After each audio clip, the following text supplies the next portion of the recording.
Eu estava fazendo café quando meu celular vibrou. Era uma mensagem de vídeo da Dona Langford, nossa vizinha de antigamente. Fazia anos que eu não ouvia falar dela. Só ver o nome dela na tela já trouxe um monte de lembranças. Achei que nunca mais ia pensar nisso. A mensagem era curta. Sem oi, sem explicação. Só uma frase: sinto muito pelos seus pais. Não acredito no que vi hoje. Meu estômago apertou. Apertei o play. O vídeo era dentro de uma igreja. Uma que eu conhecia bem, St. Albans. A mesma onde meus pais me levavam, nos cultos de Natal quando eu era criança. A câmera foi se aproximando devagar do altar. Tinha 2 pessoas lá na frente. Meus pais. Minha mãe com um vestido preto de renda e colar de pérolas, enxugando lágrimas que pareciam falsas. Meu pai sério, lendo um papel, com as mãos tremendo. Atrás deles, tinha um caixão. E ao lado do caixão, uma foto minha. Flores grandes em volta. Eu congelei. Não. A voz do meu pai ecoou pelo celular. Ela sempre foi uma garota difícil, mas a gente amava ela. Fizemos tudo o que podíamos. Minha visão ficou embaçada. Ele estava lendo um discurso. Meu obituário. Mesmo tendo partido tão jovem, rezamos para que sua alma encontre paz. Mas eu não estava morta. Eu estava no meu apartamento. De pé, viva, respirando, tremendo. Isso não podia ser real. Voltei o vídeo, assisti de novo e de novo. Os rostos não mudaram. As vozes deles não tinham tristeza. Eles estavam calmos, controlados. Era tudo ensaiado. Segurei na beirada do balcão. Minhas mãos não paravam de tremer. Que diabos estava acontecendo? Sussurrei. Por que eles estão fazendo isso? Fazia anos que não falava com eles. Desde que me cortaram da família. Como se eu fosse uma vergonha. Mas, fingir meu funeral? Me declarar morta? Quanto mais eu assistia, mais frio eu sentia por dentro. Minha mãe falou sobre o trágico acidente. Mas não foi acidente. Meu pai disse que eu passei os últimos anos isolada. Mentira. Eu estava trabalhando, vivendo, sobrevivendo. Eles sabiam disso, tinham que saber. Então por quê? Por que fazer isso? Me sentei no chão. O vídeo ainda estava rolando. A câmera mostrou os rostos das pessoas presentes. Primos distantes. Amigos da família. Até meu antigo professor de piano. Todos de preto. Todos acreditando que eu estava morta. E ninguém tentou falar comigo. Assisti ao vídeo de novo. Para ter certeza de que eu não estava ficando louca. Mas era verdade. Eles não só me apagaram, eles me enterraram viva. E ali, naquele momento, tudo ficou claro. Isso não foi um engano. Foi uma escolha. Nem sempre foi assim. Teve um tempo em que eu acreditava que família era proteção, lealdade. Mas essa ilusão acabou há 3 anos. No dia em que me expulsaram da minha própria vida. Como se eu fosse lixo. A verdade? Não fui eu quem roubou o dinheiro. Foi a Helena, minha irmã mais nova. A queridinha da família. A que nunca fazia nada errado. Ela desviou quase $80.000 da empresa da família. Gastava mais do que podia. E quando a conta não batia. Quando os livros estavam errados. Nossos pais precisavam de um culpado. E eu fui perfeita para isso. Lembro exatamente o que minha mãe sussurrou na cozinha. Melhor uma filha arruinada do que 2. Meu pai nem me olhou quando disse: você nos envergonhou. Não é mais nossa filha. Na manhã seguinte, eu fui embora. Sem dinheiro. Sem dar explicação. Só silêncio. Tentei ligar, mandar mensagem. Escrevi cartas. Nada. Meu número estava bloqueado. Até os amigos da família pararam de responder um por um. Uma porta que sempre esteve aberta foi fechada com força. E eu virei um fantasma. Não só para eles. Mas não foi só minha família. Foi o mundo inteiro que um dia me conheceu. No fim, eu fiz o que pessoas machucadas fazem. Fui embora. Mudei de país. Arrumei um trabalho num café. Troquei de número. Aprendi a viver no silêncio. Não postava mais nada na internet. Mal falava meu nome em voz alta. Mas mesmo assim, lá no fundo, eu ainda tinha esperança. Esperança de que um dia, alguém ia ligar. Perguntar se eu estava bem. Dizer que tudo tinha sido um mal-entendido. Esse dia nunca chegou. Ao invés disso, uma coisa pior aconteceu. Ano passado, Tentei recuperar meu e-mail antigo, mas não consegui entrar.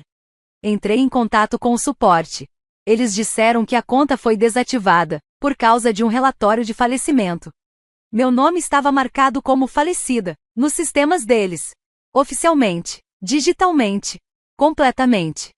Eles não só me rejeitaram, eles me apagaram. Não consegui dormir naquela noite. O vídeo do funeral ficava rodando na minha cabeça.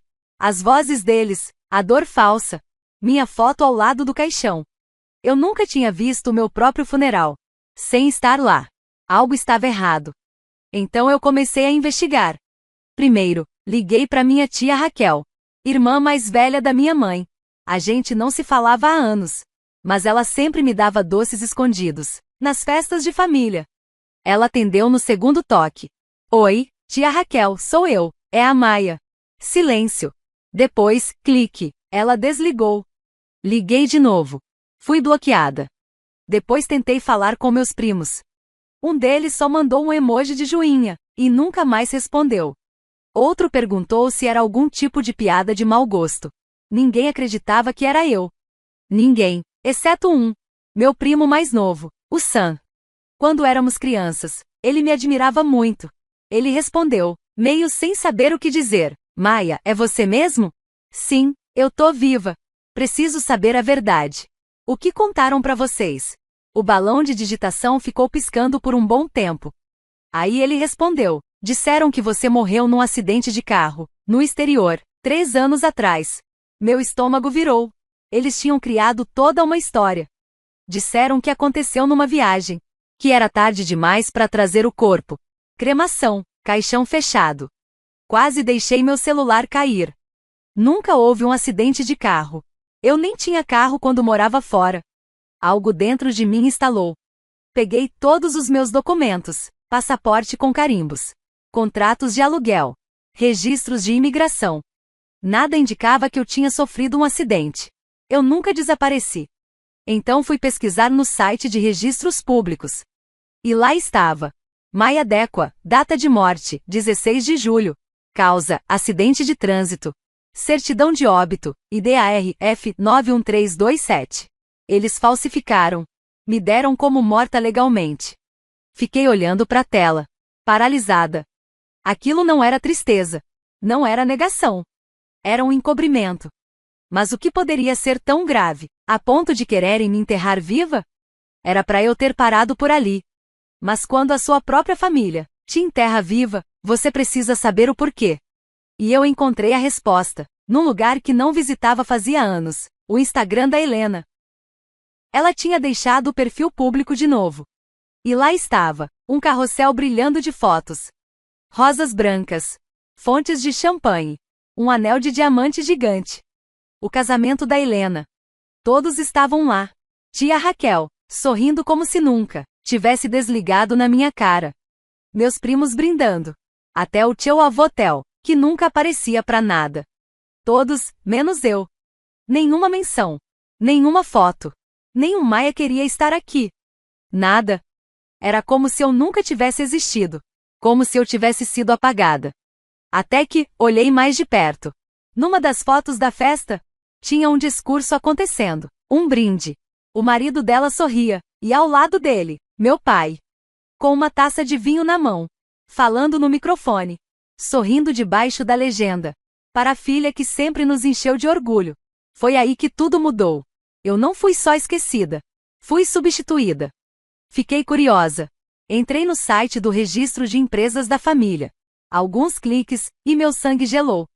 O fundo fiduciário que meus avós deixaram para mim, dinheiro para faculdade, para minha vida, tinha sido transferido para Helena. 6 meses depois da minha morte legal. Silenciosamente. Ela não chorou por mim. Ela ganhou com isso. Fiquei olhando para a foto dela, sorriso no rosto, vestido branco brilhando no sol. E entendi. Minha irmã não só me substituiu. Ela me apagou. Já era demais. Se eles me queriam morta, agora iam ver o quanto eu estava viva. No dia seguinte, entrei num escritório de advocacia, com uma pilha de documentos, e um fogo dentro de mim. Carimbos de passaporte. Contratos de trabalho. Declarações de imposto. Aluguéis. Voos. Provas, reais, irrefutáveis. O advogado jovem, do outro lado da mesa, parecia chocado. Você tá desafiando sua própria morte? Empurrei a certidão de óbito falsa até ele. Eu não tô morta. Mas tô pronta para assombrar quem fez isso. Ele piscou, depois, assentiu. Então vamos começar com uma denúncia de fraude e um pedido para cancelar a declaração de óbito. Vai levar um tempo, mas tempo é o que eu não tenho. Interrompi. Por quê? Aparentemente, o meu memorial é neste domingo. Ele me olhou, surpreso. Mas eu não vacilei. Mais cedo naquele dia, recebi uma mensagem, de um número desconhecido. Só dizia, eles vão fazer um memorial para você neste domingo, em Center, Albin. Sem nome. Sem explicação. Mas eu conhecia a igreja. Sabia o endereço. Era real. Assim como meu plano. Fiquei na janela do meu apartamento naquela noite. As luzes da cidade brilhavam lá embaixo, parecendo faíscas, esperando por gasolina. Eles me vestiram de mentiras. Me enterraram no silêncio. Fingiram que eu nunca existi. Mas agora eu tinha um palco. Deixem eles lamentarem. Deixem eles chorarem. Deixem eles atuarem. Porque quando a cortina subisse, eu ia dar para eles um funeral inesquecível. Center, Albin nunca esteve tão cheio. Carros enfileirados na rua, parecendo um desfile de luto. As portas pesadas da igreja ficaram abertas, o tempo suficiente para deixar os enlutados entrarem. Todos de preto. Chorando. Sussurrando. Se abraçando como se a tragédia fosse real. Eu assistia tudo do outro lado da rua. Casaco preto. Óculos escuros. Invisível. Parecia que eu estava vendo uma peça de teatro. Sobre uma personagem parecida comigo. Que falava como eu. Mas que não era eu. Lá dentro, a apresentação começou. O órgão tocava algo triste, devagar. Velas tremiam embaixo da minha foto, a mesma do obituário falso. Lembrei do dia que tiraram aquela foto. Eu estava sorrindo de verdade. Meu pai subiu ao púlpito. Rosto sério. Voz controlada. Mas alta o bastante para ser ouvida. Ela tinha problemas, mas nós a amávamos. Ela se perdeu. E mesmo sem conseguir alcançá-la, nunca paramos de rezar para que ela voltasse.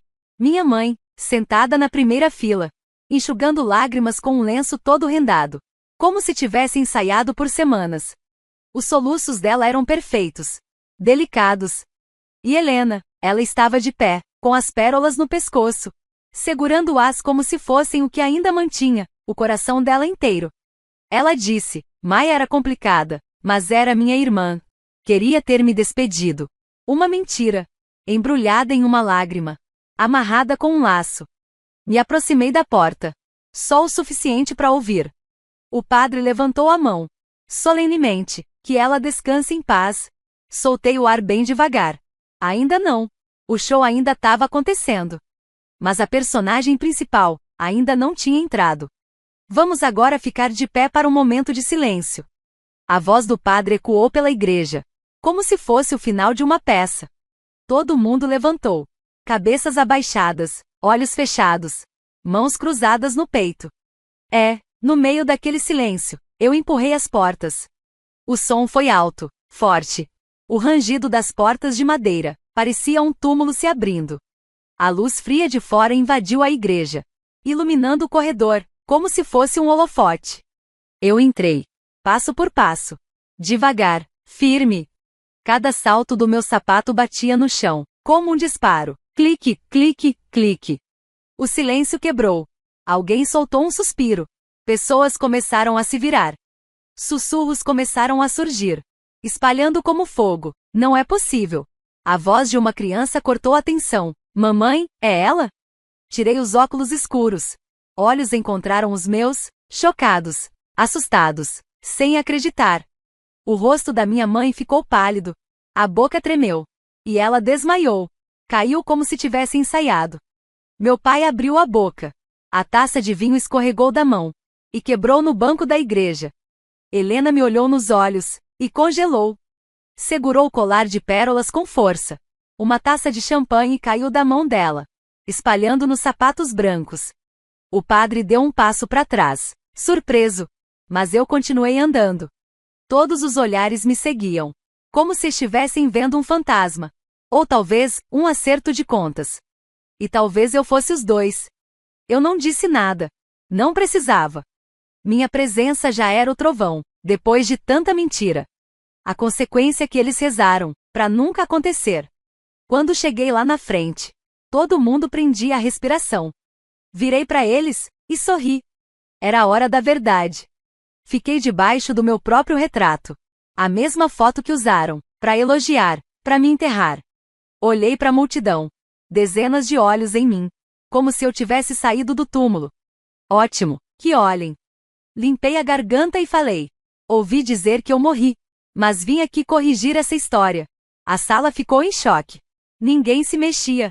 Alguns tinham o celular na mão, mas esqueceram até de piscar. Não teve acidente. Nenhum carro batido lá fora.